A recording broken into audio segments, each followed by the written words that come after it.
وہ ثواب پہنچ جائے گا، وہ اجر پہنچ جائے گا انشاءاللہ سے۔ ایک بات یہ بھی میسج بہت ضروری ہے، یہ میرے اپنے آپ کے لیے بھی، کہ قبر کے باہر کی خوبصورتی کا اہتمام ورثہ کر سکتے ہیں، قبر کے اندر کی خوبصورتی کا اہتمام میں نے خود کر کے جانا ہے۔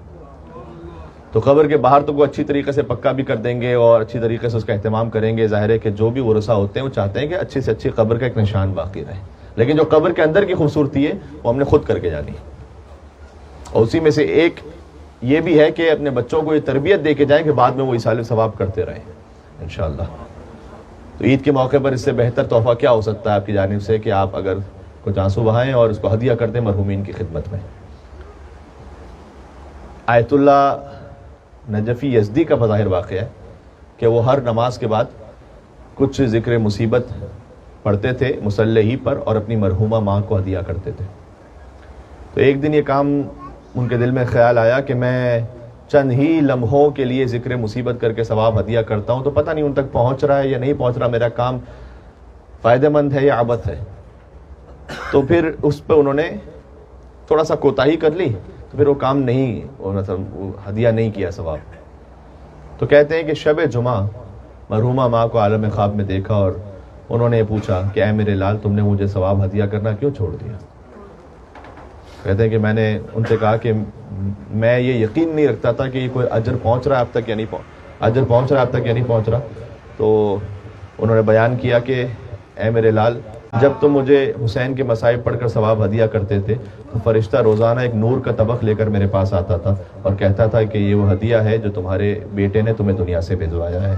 تو بالخصوص جن کے عزیز اس قبرستان میں مدفون ہے وہ بھی نیت کر لیں، اور جہاں تک بھی آپ کے عزیز مدفون ہیں وہاں تک ایصال ثواب تو پہنچتا ہے۔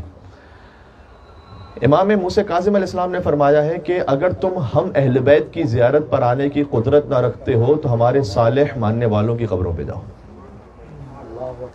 کتنا عظیم مقام اور درجہ ہے، ذرا سوچئے گا۔ دیکھیں ماشاءاللہ سے تقریباً ہم میں سے ہر ایک شاید مالی طور پر یہ استطاعت رکھتا ہو کہ کربلا جا سکے انشاءاللہ، لیکن یہ حدیث ہمارے لیے اس وقت کیوں ہے کہ آج تو میں اور آپ ظاہری طور پر قدرت نہیں رکھتے نا۔ آج اس وقت ظاہری اسباب کے اعتبار سے میں کہہ رہا ہوں کہ میں قدرت نہیں رکھتا کہ میں دفتن کربلا پہنچ جاؤں، دفتن مشہد پہنچ جاؤں، دفتن جنت البقیع پہنچ جاؤں۔ دل تو ہے وہاں پر لیکن وجود ہمارا فوراً نہیں جا سکتا۔ تو امام موسیٰ کاظم نے فرمایا کہ جو ہماری قبور پر آنے کی قدرت نہ رکھتا ہو اسے چاہیے کہ ہمارے صالح ماننے والوں کی قبروں پہ جائے تو اسے ویسا ہی ثواب ملے گا جیسے وہ اہل بیت اطہار کی قبور پہ پہنچ کے زیارت کر رہا ہوں۔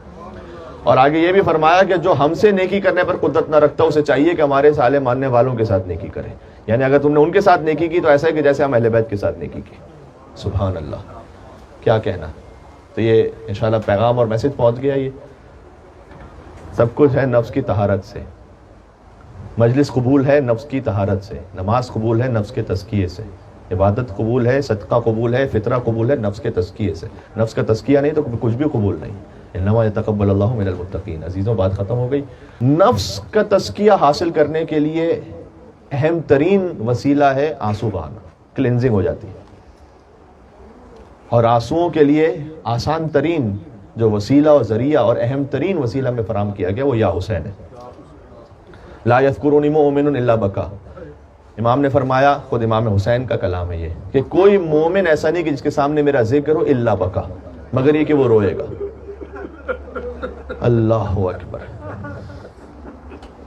اگر آپ امام حسین علیہ السلام کے ذکر پر رو سکیں، میں اس پہ ضرور یہ کہوں گا کبھی انسان کی کیفیت ہوتی ہے کہ دفعتاً اسے رونا نہ بھی آ پائے، لیکن بہرحال آپ کے طریقے میں یہ ہے کہ جہاں امام حسین کا نام آئے گا تو آپ روئیں گے۔ تو یہ خود ایمان کی علامت، اس لیے کہ امام نے کہا کہ لا یذکرونی مومن، ہر انسان نہیں، لا یذکرونی مومن، مومن کوئی ایسا نہیں ہوگا کہ اس کے سامنے میرا ذکر ہو الا بکا، مگر یہ کہ وہ روئے گا۔